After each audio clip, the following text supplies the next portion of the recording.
দোয়া কবুল হওয়ার জন্য মহান আল্লাহ তাআলার কাছে কিভাবে দোয়া করতে হবে। এরপরে প্রশ্ন, হালালভাবে সুদঘোষহীনভাবে রিজিকের ব্যবস্থা কিভাবে করতে পারবো। এরপরে প্রশ্ন, ছেলে মেয়ে পালিয়ে বিয়ে করলে তাদের বিয়েতে সাক্ষী হওয়া জায়েজ আছে কিনা। এরপরে প্রশ্ন, উকিল বাবার সাথে দেখা করা জায়েজ আছে কিনা, বাবা বলা যাবে কিনা। এরপরে প্রশ্ন, কেউ মারা গেলে বা ধর্মীয় পরিচয় দিতে গেলে বলা হয় তিনি সম্ভ্রান্ত মুসলিম পরিবারে জন্মগ্রহণ করেছেন। আমার জানার বিষয় হলো সম্ভ্রান্ত পরিবার বলতে কি বোঝানো হয়। ওযু করার পর বাচ্চাদেরকে বুকের দুধ খাওয়ালে কি ওযু ভেঙে যায়। এরপরে প্রশ্ন, আমাদের পরিবারে অনেকে অনেক সময় বড় রোগে আক্রান্ত হন, যেমন cancer, brain tumour, liver cirrhosis ইত্যাদি। এই ধরনের রোগের চিকিৎসার ক্ষেত্রে অনেকে তার পুরো সম্পদ বিক্রি করে ফেলে, নিঃস্ব হয়ে যায়। শরীর দৃষ্টিকোণ থেকে কতটুকু সম্পদ ব্যয় করা উচিত এবং ইসলামের নির্দেশনা কি।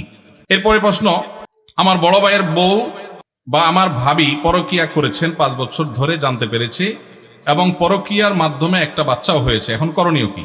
জি ভাই, প্রথম প্রশ্ন, দোয়া কবুল হওয়ার জন্য মহান আল্লাহ তাআলার কাছে কিভাবে দোয়া করতে হবে। দোয়া কবুল হওয়ার জন্য প্রথম শর্ত হলো হালাল উপার্জন থাকা। হারাম উপার্জনকারী ব্যক্তির দোয়া কবুল হয় না।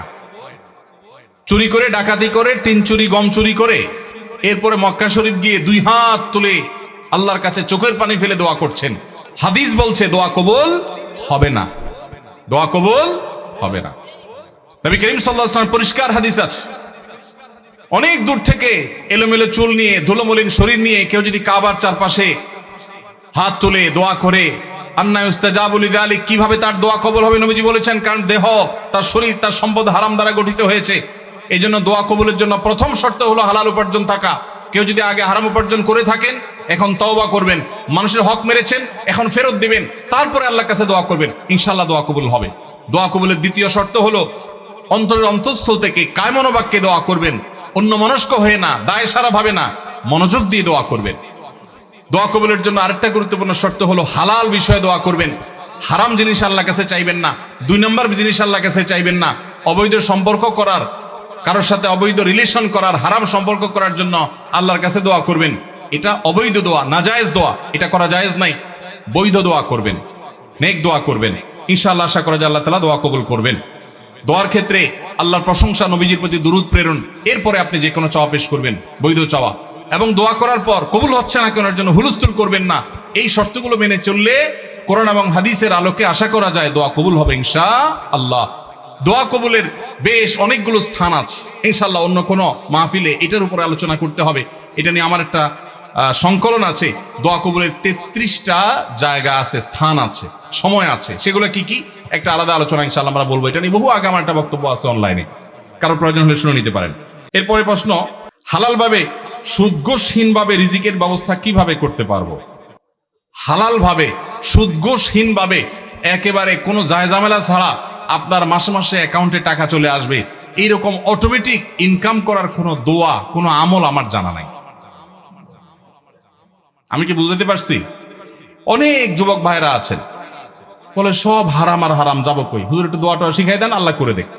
অনেকে আছেন ঋণগ্রস্ত, দোয়া চান, চিরকুট লিখে দেন, হুজুর ঋণ মুক্তির আমল শিখাই দেন। পার্সোনালি যদি জিজ্ঞেস করা যায় জমি জমা আছে কিনা, বলে হ্যাঁ আছে আলহামদুলিল্লাহ। তো সেটা বিক্রি করে ঋণ দেন না কেন? বলে জমি বেশি কেউ ঋণ দেয়? মানে আপনি দোয়া শিখাই দেন, আমার জমি আমার থাকুক, ব্যাংকের টাকা থাকুক, আল্লাহ উপর থেকে একটা বস্তা পাঠায় দেখ। এটা কোনো দোয়ার পদ্ধতি হতে।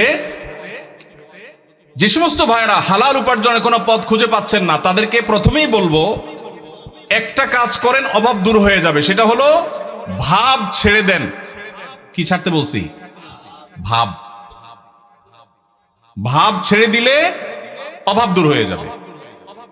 ভাব ছেড়ে দিলে অভাব দূর হয়ে যাবে। বুঝেন নাই কথাটা? আপনার সাথে যায় না এই কাজ, এটার নাম ভাব। এটার নাম কি? এটা আমার সাথে যায় না, আমি কিভাবে একটা শিক্ষিত ছেলে এই কাজ করি, এটার নাম ভাব। এটার নাম কি?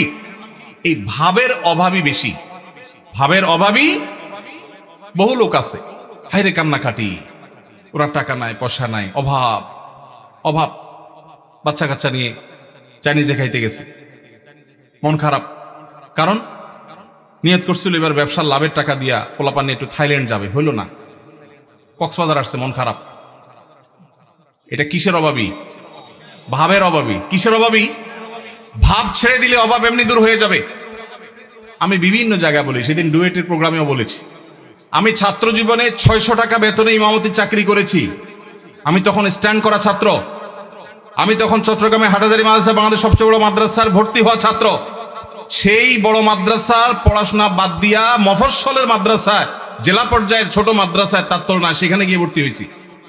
ঢাকা ইউনিভার্সিটি রেখে গ্রামের মফস্বলে কলেজে ভর্তি হওয়ার মতো আমি সেই কাজ করেছি। আমি সেই ছেলে 600 টাকা বেতন ইমামতি করে, বাবা যখন ব্যবসা করতে করতে দেয়ালে পিঠ থেকে গেছে, তখন চিন্তা করলাম আমার ভালো মাদ্রাসা পড়ালেখার চাইতে এই মুহূর্তে বাবার পাশে দাঁড়ানো দরকার। সেখানে গেছি, কই আলহামদুলিল্লাহ ওই অবস্থায় ইমামতি করে কয়েক কিলোমিটার সাইকেল চালিয়ে মক্তব পড়িয়ে তারপর পড়ালেখা করে 10 stand, 3rd stand, 2nd stand, 3টি স্ট্যান্ড আমার ছাত্র জীবনে আল্লাহ করার তৌফিক দিয়েছেন।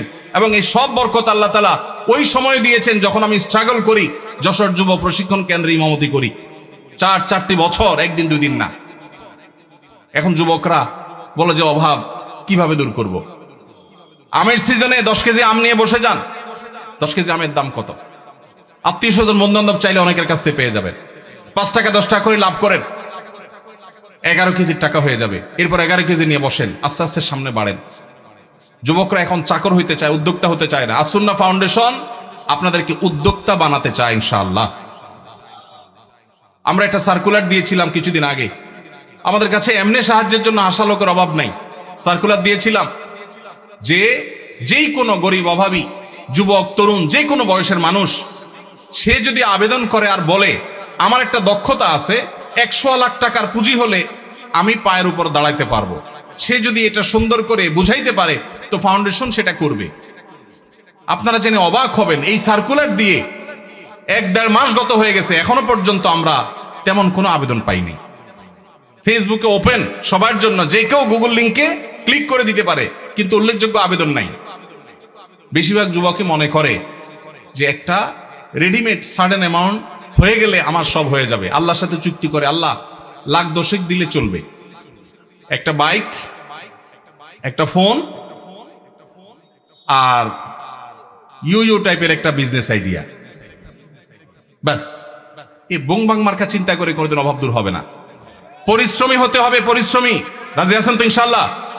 মুসলিম তরুণ কখনো অলস হতে, নবী সাল্লাল্লাহু আলাইহি ওয়াসাল্লাম দোয়া করেছেন, আল্লাহুম্মা ইন্নী আউযু বিকা মিনাল আজজি ওয়াল কাসাল। আল্লাহ আপনার কাছে অলসতা থেকে পানা চাই, আমি অলস হতে চাই না। আল্লাহর কাছে দোয়া করেছেন। সেখানে আমরা অলস থাকি। কোনো কাজকে ছোট মনে করবেন না, অলস হবেন না। যেখানে যা পাবেন পরিশ্রমী হয়ে লেগে যাবেন, ইনশাআল্লাহ আল্লাহ তাআলা আপনার হালাল উপার্জনের শত পথ বের করে দিবেন। চেষ্টা করা যাবে না ইনশাআল্লাহ? 2টা জিনিস বলেছি, কোনো কাজকে ছোট মনে করা যাবে। আমি যত বড় মানুষই হই, ছোট কাজ করতে অসুবিধে। আমি একটা ব্যবসা করার প্ল্যান অনেকদিন থেকে করছি। আলহামদুলিল্লাহ, আমি 10 বছর সৌদি আরবে প্রবাসী ছিলাম। আল্লাহ তাআলা অনেক বরকত সেখান থেকে দিয়েছেন। সেটা দিয়ে আল্লাহ তাআলা ছোট ছোট 2টি ফ্ল্যাট করার তৌফিক দিয়েছেন। 10 বছর চাকরি শেষে সৌদি আরবে এতগুলো টাকা একসাথে পাওয়া যায়, ওই যে ভাই জানেন। এই সবগুলো টাকা দিয়ে আল্লাহ তাআলা যে ছোট ছোট 2টি জায়গা দিয়েছেন, তার ভাড়ার টাকা আসে, আমার ডাল ভাত খেয়ে বাঁচা যায়। তারপর আমি ব্যবসা করতে চাই, কারণ আমি চাই যে আমার ভাইয়েরা, আমার দিনী ভাইয়েরা, তারা শিখুক যে পরিশ্রম করতে হয় হালাল উপার্জনের জন্য। অন্যের উপার্জনের পথ যেন খোলে সেজন্য চেষ্টা করতে হয়। এই জন্য সুদ ঘুষ ছাড়া, হারাম ছাড়া উপার্জনের পথের জন্য কায়িক পরিশ্রম শুরু করে দেন, চেষ্টা করা শুরু করে দেন। আসুন্নাহ ফাউন্ডেশন স্কিল ডেভেলপমেন্ট ইনস্টিটিউটে বেকার তরুণদেরকে প্রশিক্ষণ দেয়। প্রশিক্ষণের পর কাউকে পুঁজি দিয়ে ব্যবসা দেওয়া, কাউকে চাকরি দেওয়া, কাউকে বিদেশে চাকরির সন্ধান করে দেওয়া, এই কাজটা আসুন্নাহ ফাউন্ডেশন করছে। শত শত যুবকের জন্য করছে। Open for all. সামনে রমাদান উপলক্ষে স্মল বিজনেস ম্যানেজমেন্টের কোর্সের জন্য আবেদন করা হচ্ছে। দেশের যে কোনো জায়গা থেকে যে কেউ আবেদন করতে পারবে। আমাদের ফেসবুক পেজ দেখলে পাবেন। আল্লাহ তাআলা আমাদের ভাইদের হালাল উপার্জনের পথ উন্মুক্ত করে দিন, বলুন আমিন। এরপরে প্রশ্ন, ছেলে মেয়ে পালিয়ে বিয়ে করলে তাদের বিয়েতে সাক্ষী হওয়া জায়েজ আছে কিনা? পালায় বিয়ে করবে কেন? পালায় এত মানুষ চুরি করে, অথবা চুরি করার পরে পালায় যায়, ঠিক না? ঠিক। হয় পালায় চুরি করে, আর নাহলে চুরির পরে ধরা পড়লে পালায় যায়। বিয়েকে ভালো কাজ না খারাপ কাজ? এই ভালো কাজটা পলায় কেন করবে? বাবা মাকে জানায় করতে হবে। কোনো ছেলে মেয়ে এরকম পলাপলি করে বিবাহ করতে গেলে তাদের বিবাহের সাক্ষী না হয়ে পারলে ধরে বাপ মার কাছে নিয়ে আসবেন। এনে বলবেন চাচা এবার আপনি বিয়ের ব্যবস্থা করেন, আমি এবার সাক্ষী হই, আমি পলাপলের বিয়েতে সাক্ষী কেন হতে যাব? এটা বন্ধ হওয়া উচিত। এবং বন্ধু হিসাবে ওই বন্ধুর উপকার করতে চাইলে কোনোভাবে কলা কৌশলে চাচা চাচিকে রাজি করিয়ে বিয়ের ব্যবস্থা করবেন, কিন্তু পলাপলি করে যেন তারা বিয়ে না করে, প্রয়োজন অপেক্ষা করে বাবা মাকে রাজি করার চেষ্টা করে, সেটা তাদেরকে বোঝাবেন। এরপরে প্রশ্ন, উকিল বাবার সাথে দেখা করা জায়েজ আছে কিনা, বাবা বলা যাবে কিনা? উকিল বাবা হলো 2 নম্বর বাবা। আমাদের সমাজে উকিল বাবার প্রথা অনেক বেশি আছে, আপনাদের এলাকায় আছে? এটা হলো 2 নম্বর বাবা, নকল বাবা। নকল, এই নকল বাবা হওয়াও জায়েজ নাই, এই নকল বাবা বানানো জায়েজ নাই। ভাইরা আমার, বিয়ে শাদীতে আমাদের দেশে মনে করা হয় যে একজন উকিল বাবা লাগে, এরকম একটা ধারণা আছে না? নেই? মেয়ের ইজিন আনার জন্য গায়রে মাহরাম একজন উকিল বাবা হয়, অনেক সময় যায় অনুমতি আনে। এইভাবে উকিল বাবা বানানো পরিষ্কারভাবে হারাম, পরিষ্কারভাবে। মুরব্বীরা ভালো করে শুনে রাখেন, যারা যারা উকিল বাবা আছেন এই বাবাগিরি ছেড়ে দেন। বাংলাদেশে বাবার কোনো শেষ নাই। খাজা বাবা, উকিল বাবা, ন্যাংটা বাবা, কত বাবা আছে। আল্লাহ তাআলা এই সমস্ত নকল বাবা থেকে আমাদেরকে হেফাজত করুন। বিয়ে উপলক্ষে কোনো উকিল বাবা টাবা চলবে না। নিজের বাবা বেঁচে থাকলে সেই বাবা তিনি নিজে নিজের সন্তানের বিয়ে দিবেন, ব্যাস। মেয়ের অনুমতি বাবা আনতে যাবেন।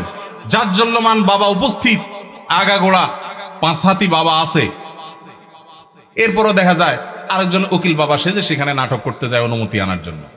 এই নাটক করা জায়েজ নাই, পরিষ্কারভাবে হারাম, পর্দাহীনতার কারণে। বিশেষ করে গায়রে মাহরাম কেউ যখন উকিল বাবা সাজে, ওই মেয়ে সারা জীবন তারে বাপ বাপ ডাকে, খানা খাওয়ায়। এটা আমাদের সামাজিক মানে একটা কুসংস্কার বলতে পারেন, এর সাথে ইসলামের কোনো সম্পর্ক। যুবকরা বিয়েতে কোনো উকিল বাবা যেন না থাকে।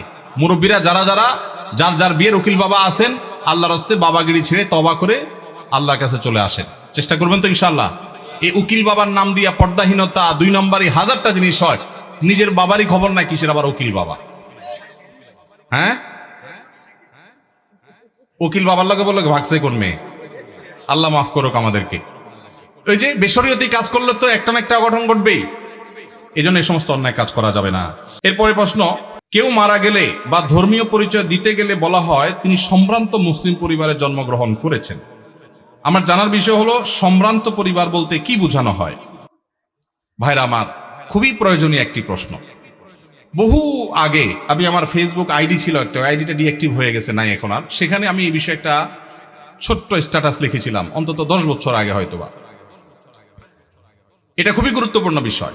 আপনারা প্রায় শুনবেন কোন নেতা, কোন পয়সাওয়ালা বা যে কোনো মানুষ মারা যাওয়ার পর তার ব্যাপারে কোনো নিউজ করা হলে বা কোথাও লেখা হলে, এমনকি পরিচয় দিতে গেলে, ধর্মীয় পরিচয় দিতে গেলে বলা হয় তিনি অমুকের ছেলে অমুক, তিনি অমুক গ্রামের একটি সম্ভ্রান্ত মুসলিম পরিবারে জন্মগ্রহণ করিয়াছেন। আপনারা পড়ছেন না, পড়েন না এরকম লেখা? এই যে সম্ভ্রান্ত মুসলিম পরিবার বলা হয়, এটা আমার একান্ত ব্যক্তিগত দৃষ্টিভঙ্গি। এটা আমি মনে করি খুবই গর্হিত একটা শব্দ। এমনি সম্ভ্রান্ত শব্দ, এই শব্দ নিয়ে ভিন্ন আলাপ আছে, আমি সেদিকে যাচ্ছি না, শব্দ বিশ্লেষণে যাচ্ছি না। সম্ভ্রান্তে বলতে বোঝানো হয় আশরাফ, অভিজাত, কুলীন, তারপরে আশরাফ মানে খুব বেশি সম্মানীয়। এই যে বংশ এবং পরিবারের মধ্যে কুলীন আর অকুলীন, এই ভেদাভেদ কাদের মধ্যে আছে? হিন্দু ভাইদের মধ্যে আছে, ঠিক না ভাই? ঠিক। হিন্দুদের মধ্যে জাতের ব্যবধান আছে না নাই? হিন্দুদের মধ্যে সব জাতের মানুষ কি সমান? তাদের মধ্যে সম্ভ্রান্ত জাত আছে, আবার একেবারে অসম্ভ্রান্ত জাত আছে। মুসলমানদের মধ্যে কিরকম সম্ভ্রান্ত অসম্ভ্রান্ত বলতে কোনো ভেদাভেদ আছে? আল্লাহ বলেছেন পরিষ্কারভাবে, এই আল্লাহ তাআলা এই পরিবারের পরিচয় সম্পর্কে বলেছেন, ইন্না খালাকনাকুম শুউবান ওয়া কাবাইলা, বিভিন্ন গোত্রে বিভিন্ন পরিবারে তোমাদের সৃষ্টি করেছি, লিতাআরাফু, পরিচয়ের সুবিধার্থে, চেনার সুবিধার্থে। ইন্না আকরামাকুম ইনদাল্লাহি আত্তাকুম, তোমাদের মধ্যে সবচেয়ে বেশি মর্যাদাবান সে যার ভিতরে তাকওয়া সবচেয়ে বেশি। পারিবারিক পরিচয়, বংশগত পরিচয়ের ভিত্তিতে কখনো মর্যাদার তারতম্য হবে না। অতএব সম্ভ্রান্ত আর অসম্ভ্রান্ত মুসলমানদের মধ্যে ধারণাটাই হলো হিন্দু থেকে আসছে, এবং একটি ভুল, একটা অপসংস্কৃতি, এটা আমাদের দূর করতে হবে এবং ত্যাগ করতে হবে ইনশাআল্লাহ। এরপরে প্রশ্ন, ওযু করার পর বাচ্চাদেরকে বুকের দুধ খাওয়ালে কি ওযু ভেঙে যায়? না, বুকের দুধ মায়েরা যদি বাচ্চাদেরকে খাওয়ান ওযু অবস্থায়, ওযুর কোনো ক্ষতি হবে না। কারণ দুধ এটা কোনো নাপাক জিনিস না। শরীর থেকে নাপাক জিনিস বের হলে তখন মানুষের ওযু ভঙ্গ হয়। যেহেতু মায়ের বুকের দুধ এটা কোনো অপবিত্র জিনিস না, নাপাক না, অতএব বাচ্চাকে দুধ খাওয়ালে তাতে ওযুর কোনো ক্ষতি হবে না। বোনের হক আদায় করা গুরুত্বপূর্ণ কাজ, কিন্তু যদি এমন হয় যে দুই ভাইয়ের মধ্যে একজন বোনের হক দিতে আগ্রহী, অপরজন দিতে রাজি নন, এক্ষেত্রে যিনি দিতে চান তিনি যে দিতে পারছেন না তার জন্য গুনাহ হবে কিনা? ভাইরা আমার, এই প্রশ্ন অনেকের। অনেক পরিবারে একজন ভাই আল্লাহ ভীরু, তিনি বোনের হক দিতে চান, আল্লাহর ভয় আছে, কিন্তু বাকি ভাইরা দিতে চান না। কি করবেন? উত্তর হলো, যে ভাই দিতে চান তিনি বাবার সম্পদ থেকে, ধরা যাক দুই ভাই আছেন, এক বোন আছে, ওই এক বোনকে দিবেন বলে এক ভাই রাজি না, আরেক ভাই রাজি। যিনি রাজি, বাবার সম্পদ থেকে 50% করে দুই ভাই ভাগ করে নিয়েছেন। যদি এমন হয়, তো যেই ভাই দিতে রাজি তিনি তার 50%-এর মধ্যে বোনের হক কতটুকু, কোন আলেমের কাছ থেকে জিজ্ঞেস করে যে আমার ভাগে কতটুকু আসছে ততটুকু তিনি দিয়ে দিবেন। অপর ভাই যে তার ভাগের অংশটা দেন নাই, এর জন্য তিনি আল্লাহর কাছে বুঝবেন। এখন যদি আপনি মনে করেন এক ভাই যদি দিতে চাচ্ছেন, আমি কি করব? আপনার করার আছে, আপনার অংশ থেকে আপনি আপনারটুকু দিয়ে দিবেন, ইনশাআল্লাহ আল্লাহর কাছে আপনি দায়মুক্ত হয়ে যাবেন। এরপরে প্রশ্ন, আমাদের পরিবারে অনেকে অনেক সময় বড় রোগে আক্রান্ত হন, যেমন cancer, brain tumour, liver cirrhosis ইত্যাদি। এই ধরনের রোগের চিকিৎসার ক্ষেত্রে অনেকে তার পুরো সম্পদ বিক্রি করে ফেলে, নিঃস্ব হয়ে যায়। শরীর দৃষ্টিকোণ থেকে কতটুকু সম্পদ ব্যয় করা উচিত এবং ইসলামের নির্দেশনা কি? যদি আল্লাহ না করুন কেউ দুরারোগ্য ব্যাধিতে আক্রান্ত হন, যার চিকিৎসায় লক্ষ লক্ষ টাকার দরকার হয়, তার জমি জমা বিক্রি করা লাগে, প্রশ্নকর্তা ভাইয়ের জানার বিষয় হলো তার টোটাল অ্যাসেট থেকে কত পার্সেন্ট তার নিজের ট্রিটমেন্টে খরচ করা যাবে? এর উত্তর হলো, এর কোনো পার্সেন্টেজ শরীয়ত ঠিক করে দেয় নাই। তার ট্রিটমেন্টের জন্য যদি তার টোটাল সম্পদও বিক্রি করা লাগে, সেটা বিক্রি করার অধিকার ইসলাম তাকে পরিপূর্ণভাবে দিয়েছে। মানুষের সম্পদের ক্ষেত্রে শরীয়ত তাকে এতটা স্বাধীনতা দিয়েছে যে তার সম্পদ কি করবে না করবে, এক্ষেত্রে কারোর সেখানে কোনো নাক গলাবার অধিকার, সন্তানদের এটা বলার অধিকার নাই যে বাবা তুমি নিজে চিকিৎসায় সব খরচ করবো, আমরা কি করব, এটা বলার অধিকার নাই। অনেক কুলাঙ্গার সন্তান আছে, বাবার এরকম সিরিয়াস পর্যায়ে হয়ে গেলে জমি বিক্রি করতে দেয় না, বরং বাধা দেয়। আছে না নাই? মনে রাখবেন, বাপদাদার সম্পদ দিয়ে মানুষ ধনী হয় না, হলেও সেটা সাস্টেইন করে না, টেকসই হয় না। মানুষ নিজস্ব চেষ্টায় আল্লাহর অনুগ্রহে ধনী হয়। বহু বড় লোকের ছেলেরা একসময় রাস্তায় মানুষের কাছে হাত পাততে হয়। এই জন্য বাবার সম্পদ, মায়ের সম্পদ, সেগুলোর জন্য কামড়াকামড়ি করা, তাদের হক নষ্ট করা, এগুলো আমাদের মূর্খতা। তবে হ্যাঁ, কেউ যদি মনে করেন যে দুরারোগ্য ব্যাধিতে আমি আক্রান্ত হয়েছি, এখানে ট্রিটমেন্ট করে আসলে লাভ হবে না, ডাক্তারদের অ্যাসেসমেন্ট অনুযায়ী মৃত্যুই নিশ্চিত এবং জটিল পরিস্থিতি, তাহলে সেক্ষেত্রে আমার বাচ্চারা তারা অসহায় হয়ে যাওয়ার চাইতে আমি সুন্নত হিসাবে ট্রিটমেন্ট করি, কিন্তু খুব বেশি অ্যাগ্রেসিভলি ট্রিটমেন্টের জন্য খরচ করব না। এটা যদি কেউ সিদ্ধান্ত নেয়, তো সেই এখতিয়ারও শরীয়ত ওই ব্যক্তিকে দিয়েছে, অবস্থা বুঝে তিনি ডিসিশন নেবেন। এরপরে প্রশ্ন, আমার বড় ভাইয়ের বউ বা আমার ভাবি পরকিয়া করেছেন, 5 বছর ধরে জানতে পেরেছে এবং পরকিয়ার মাধ্যমে একটা বাচ্চাও হয়েছে, এখন করণীয় কি? পরকিয়া এখন ঘরে ঘরে হয়েছে ভাই, জঘন্য ব্যাধিতে পরিণত হয়েছে। তো এইরকম যদি পরিস্থিতি হয়, ইসলামী শরিয়াত দৃষ্টিকোণ থেকে এটা সবচেয়ে বড় জঘন্য অপরাধ হয়েছে। ইসলামী বিচার ব্যবস্থা থাকলে এর সবচেয়ে কঠিন শাস্তি হতো, যেহেতু বিচারিকভাবে আইনগতভাবে সেটা কার্যকর করবার সুযোগ নেই, যেহেতু ইসলামী বিচার ব্যবস্থা নেই। এজন্য এটার বিচারের ভার কোনো এলাকার কোনো মোড়ল মাতবর কেউ নিজের হাতে নেওয়ার অধিকার কারোর নাই, সুযোগ নাই, খবরদার। তবে এইরকম পাপিষ্ঠ তার সাথে সংসার করার বিষয়ে যদি সে চরিত্রহীন এটা সাব্যস্ত হয়, চার চরিত্র সংশোধনের আশা না থাকে, তাহলে তাকে ডিভোর্স দিয়ে ভিন্ন কোনো চিন্তা তার স্বামী করতে হবে। আর যদি তিনি তার কৃতকর্মের জন্য অনুতপ্ত হয়ে আল্লাহর কাছে মাপ চান, যেহেতু ইসলামী বিচার ব্যবস্থা নাই, সেহেতু তার শাস্তি কার্যকর করবার উপায় নাই, কিন্তু তিনি তওবা করলে আল্লাহ তাআলা চাইলে মাফও করতে পারেন। এটা একান্ত তাদের বিষয়, আল্লাহর বিষয়। ভাইরা আমার, রাত হয়েছে, আমরা আর কথা বাড়াতে চাই না। যে বাকি প্রশ্নগুলো আছে সেগুলো প্রশ্ন উত্তর ইনশাআল্লাহ আমরা অন্য কোনো মজলিসে দেওয়ার চেষ্টা করব। আজকের এই ঢুলিপাড়া ঐক্য পরিষদের যে মাহফিলে যে আলোচনাগুলো আমরা শুনলাম, আল্লাহ তাআলা আমাদের সবাইকে সে আলোচনা অনুযায়ী আমল করার তৌফিক দান করুন, বলুন আমিন।